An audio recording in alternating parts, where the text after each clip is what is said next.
Welcome to Key Conversations, where you get to connect with the best of the music business, unlocking the secrets to exploding your music career, presented by In the Key of Success. I'm your host, Cheryl B. Engelhardt. The conversations you're about to hear are between our special guest and participants of my MX4 course, the Marketing and Branding, Money-Making, Mentorship Mastermind for Musicians. They are singers, songwriters, composers, producers, and artists just like you, asking their burning questions of our experts while transforming their careers over 6 weeks. If you think this could be you, check out mx4course.com to schedule a free half-hour coaching call with me to see if we'd be a good fit. So, let's get started. Last week, we were talking with Ari Herstand about all things indie music, and this week we are going to pick it up with our laser round, right where we left off.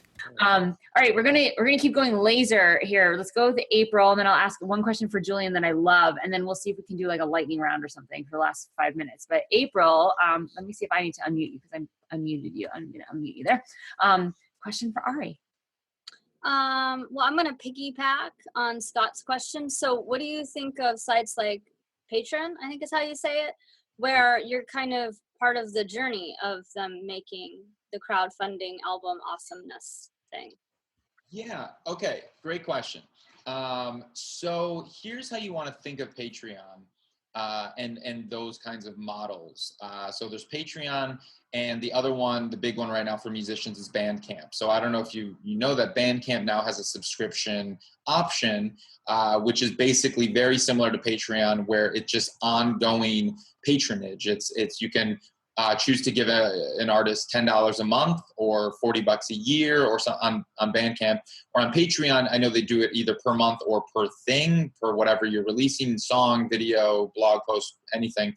The thing is you don't need to think of them as either or, Patreon or crowdfunding. There are a lot of artists who do them both simultaneously, and you're targeting different subsets of your fan base. So if you think of your fans as a pyramid, it's like a pyramid of investment. So the ones at the very bottom of the pyramid, these are the ones who may stream you on Spotify, and you get a half a penny from them, per those. That's like your bottom pyramid. Then you move up a tier, and maybe they buy your music somewhere, or maybe they buy you on iTunes, they download it on iTunes or something like that. Then you go up a tier, and they come to your show. Those are people who are buying your tickets. Then you go up a tier, and it gets smaller. Those are people who not only come to your shows, buy your tickets, but also are buying your merch. Then you go up, and these are the people who are now like backing your crowdfunding campaigns. And so that's a bigger group. And then you get even smaller more towards the top of the pyramid. And these are your subscribers. These are your patrons, those that are going to give you money every month, no matter what.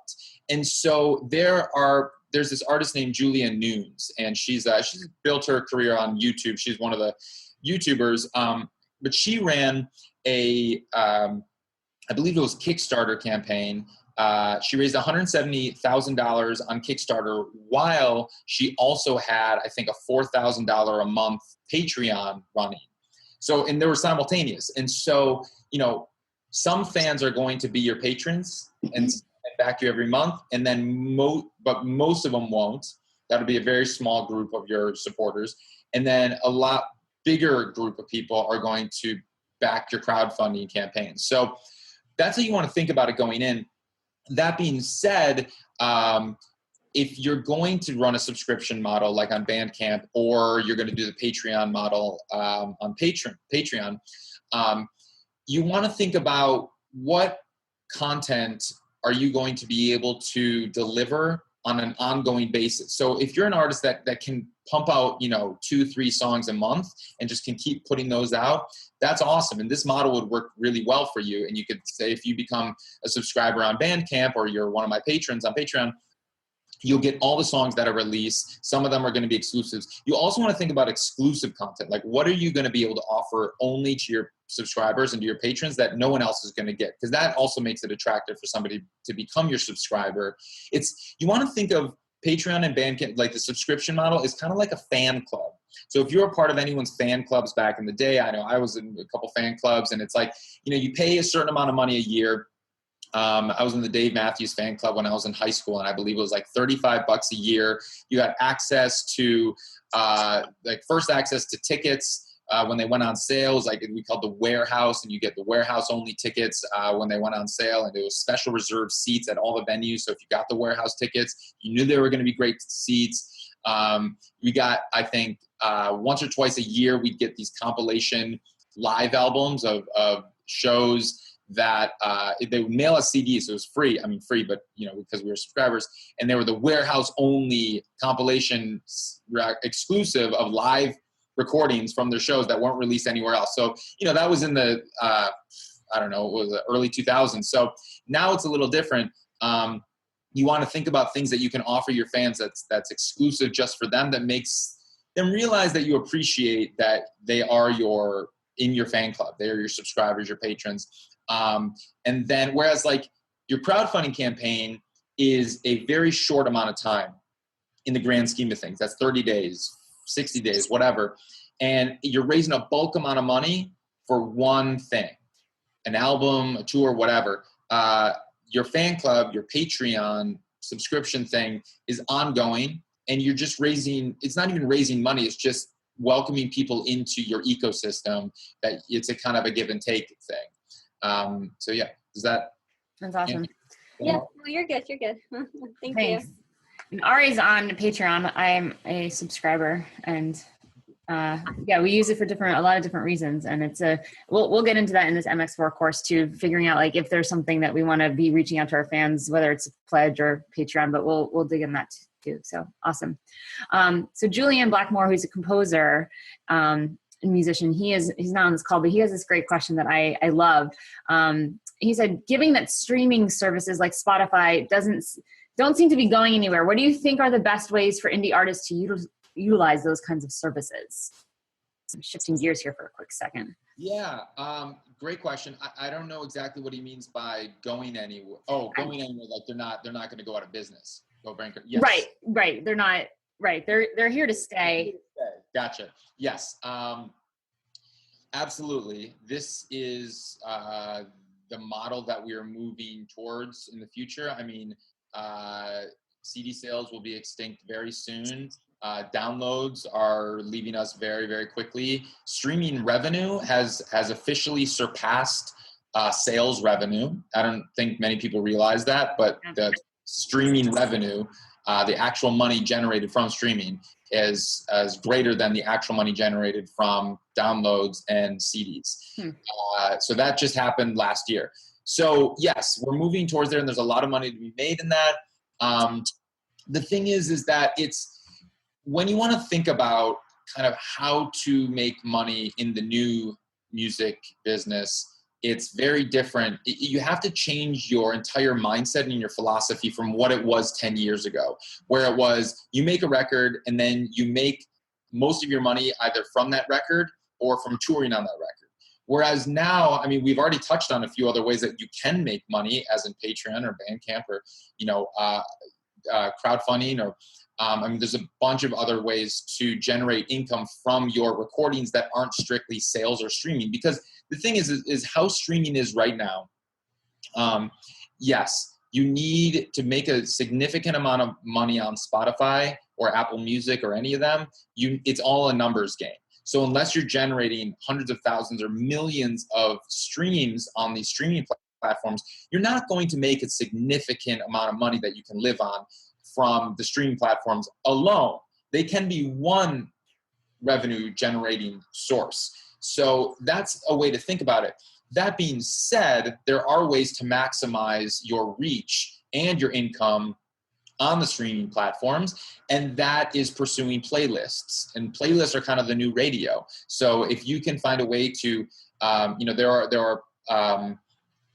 you can team up with people who are placement companies or people that are specialized in getting you placed in playlists. It's almost like what radio pluggers were back in the day. It's now playlist pluggers.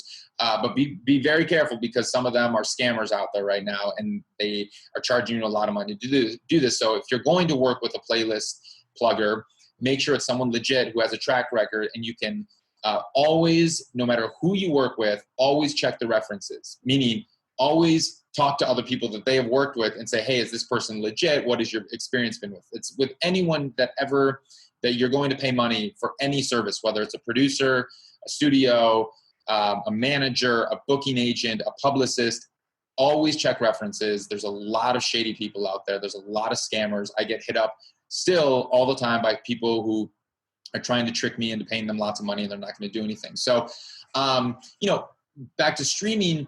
Yeah, I would say it's diversifying your revenue stream, so you're not just looking at how you can make the most amount of money just from your streams.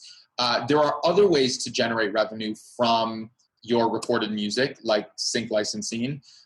That's a big one that is still paying pretty well. You can team up with I would say you want to team up with a licensing company or a publishing company that works specifically to place your music in TV shows, commercials, films, that kind of stuff, and they're actively pitching you. So there's two different kinds of kind of licensing companies out there. There's the licensing companies, the ones that know everyone on the roster, and they actively pitch you every day. They're like, okay, these are the songs that we know are on our roster and we can pitch you. Then there's the other ones that are more music libraries, where they're non-exclusive. You can just give them your entire catalog. They filter them. So they insert tag words for all your songs, for your lyrics and the mood that your song generates and that kind of stuff. And then people come to the music library like wedding photographers and videographers and corporations looking for in-house training videos, needing music they want to use legally, and they'll pay like $70 for the right to use your song in their wedding video, or $300 for the right to use your song in their in-house corporate training video. So you can do that, and that, I'm a part of a couple of those music libraries. I have some songs in music libraries. It brings in like, I don't know, $1,000 every 6 months. It's okay. It's extra money. It's not that much. And then there's other licensing companies that are the ones that are actively pursuing the $50,000 Toyota placements, the $100,000 movie placements, like that kind of stuff, the trailers.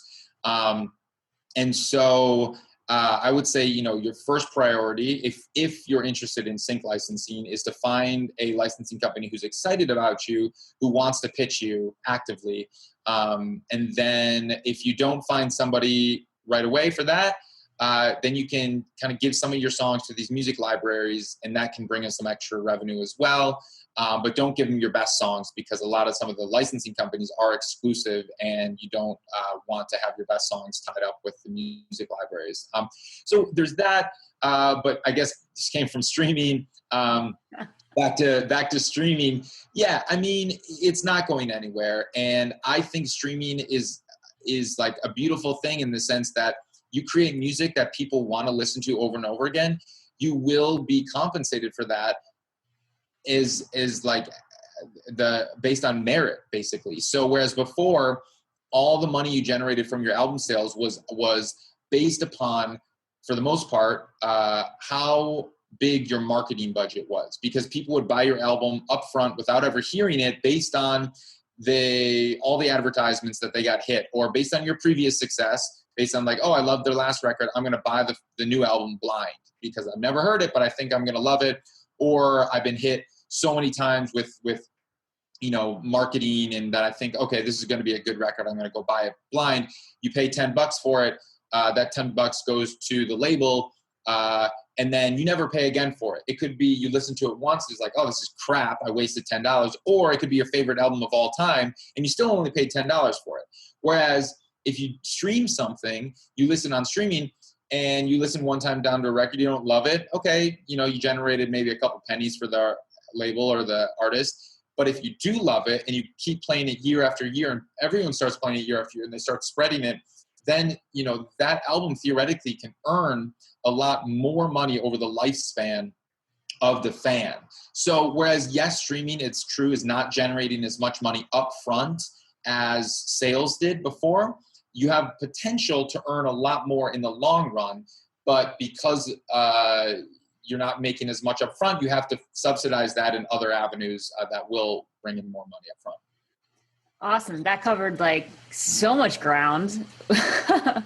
And I want to be responsible for time because we had set time. So, I mean, we covered a lot, from focusing your work and priorities to the crowdfunding, to talking about streaming, to talking about licensing. Like, this is a huge conversation. I feel like we could go on for like, 5, 6, 7 days straight. But I wanted to sort of wrap it up by saying, is there anything that you wish you knew 5 years ago that you now know? Oh, good question. Or to anyone who's sort of hit a plateau and is stuck or just starting off, like you're ready to like take it to another level. Yeah. That same person. Sure. I would say the biggest thing is and this is my 2-year ago self even, and my 5-year ago self and my 8-year ago self. It's basically myself whenever I'm about to release a new album self, which is don't dwell on the immediate success or your perceived success from the release, when you first release something or when it immediately comes out, because you're always going to be disappointed. You're never going to see the kind of success that you were anticipating when you first release an album, but don't let that bring you down, or don't let that discourage you. Yeah. And the thing is, when you're making this record, if you're doing it for the right reasons, if it's an authentic piece of art that you want to put out there, and you full-heartedly not just believe in it, but did everything you possibly could to make this the best record for yourself and your capabilities right there, and you've really put in all of the work in the front end for what this record is. If you really believe in it, then that's going to propel you through the months where it's not doing as well or you're not doing as well. But then every few months or so, you can drive around your car and put on that record. And if you're still proud of it, you're like, all right, that's a damn fine record. And I'm going to keep pushing this thing and whatever. So only, 123 people have heard this record right now. Today we're going to get it to 124. Yeah. And we're going to, so it's like, the thing is keep it going. And there's stories all the time where someone releases their record and then no one ever hears it for 4 years. Not many people hear it. And then 4 years later, it gets a massive sync and then millions of people are listening to it. Or it's discovered somewhere and it blows up. Or it's just something that's a slow grow. Mumford & Sons, even with their label, even with Glass Note Records, it took them 1.5 years for that record, for Mumford & Sons to get on the radio. 1.5 years after they released it.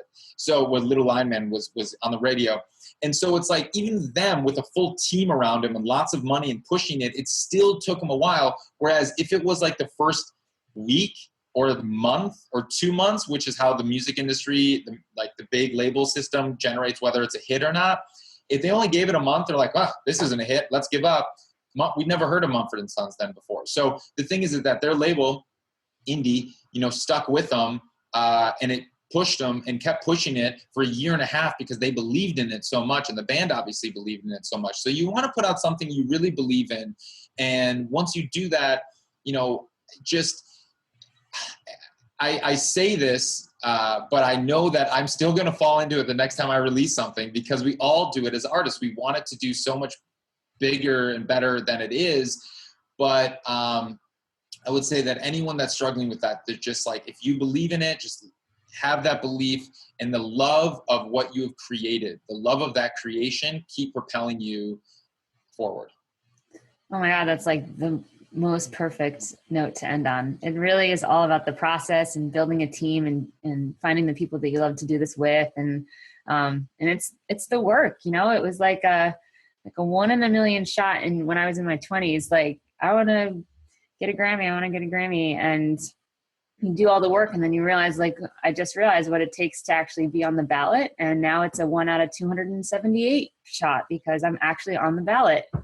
So, you know, that's not because like a million people are my fans, or I had hundreds of thousands of dollars of record label behind me. And it's still 1 in 278, but it's 1 in 278, not 1 in a million. And it's, you know, a little check mark for me. Like, I'm in that conversation now, and I'm living the life of someone who's out for that. And I'm loving the co-writing and the process and the sharing. And it's all a process, and not being completely deterred by your massive expectations, which, yes, we all have. And every time I release a record, it's like, come on, this time is the one. And you got to give it the time. And it's really brilliant. And it's spot on. I think we all do it no matter where we are, whether it's the first or the 10th record. We all have the same thing because it's, you know, we love this and our heart's in it. So totally there. This is really valuable. I can't thank you enough, Ari, for your time, and April and Caitlin and Scott and Julian. I know you're on the phone now, for your questions. Super fantastic. And yeah, thanks for being here. Everyone that's listening, check out ariherstand.com. Go buy this book. I mean, go buy it. That's all we got. That's all we got here. It's pretty exciting. So I'm super psyched to see how well that goes. And I feel like you're sort of doing the same thing with a book release as you are a record release, right? There's like that expectation. But I feel like with this, it actually is. It's really needed. So congratulations. Thank you. Thanks for being here. Totally. Thanks for having me. Good to see you. All right. Thank you, guys. That is the end of that. Cool. All right. That was like, we covered like everything. Sweet. Yeah. Cool. All right, you guys, I've got to go get my dog from the kennel before they close at 5:30. So, you know, I'll send you an email follow up. Ari, when this is posted, you'll get an email from me in a couple weeks about, you know, where it is, if you want to blast it out or whatever. And same with all you guys. And, thanks again. Oh, look, a baby. She's so cute. She's not so much a baby anymore. All right. Oh my God. So cute. Have a good rest of your day. Happy Halloween, everybody. I'm Catwoman. Yeah. That's why I got some black on, and I got my leather. It's gonna go do that. All right. Bye. Thank you so much. Stay tuned for next week when we talk with Peter Hollins, the YouTube sensation, the a cappella guy. He has made a fantastic living and a great brand online. We're going to hear all of his secrets next week, so stay tuned. Please don't forget to rate and comment on iTunes and Stitcher Radio if you like this podcast. It's the best way to keep it going, get more subscribers, and continue to share this awesome information with the indie music community. Thank you, and we'll see you next time.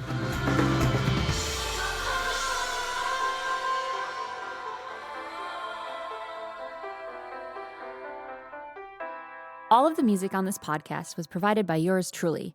The theme song is called Inevitably, and it was written with Cameron Ernst and produced by Joey Auk. If you're interested to find out more about my own composing and songwriting projects, go to cbemusic.com. If you're a musician looking to really get some results that you're psyched about in your music career, then head to inthekeyofsuccess.com, where I've created a bunch of different kinds of resources just for you. Key Conversations is sponsored in part by Bandzoogle. They make it easy to build a beautiful website for your music. Their step-by-step system gets you online in minutes, and you can choose from hundreds of mobile-friendly themes and customize them with their easy point-and-click editor. All the features you could possibly imagine for a professional website are built in. So, because you are a Key Conversations podcast listener, you get a special 3-month free trial just for you.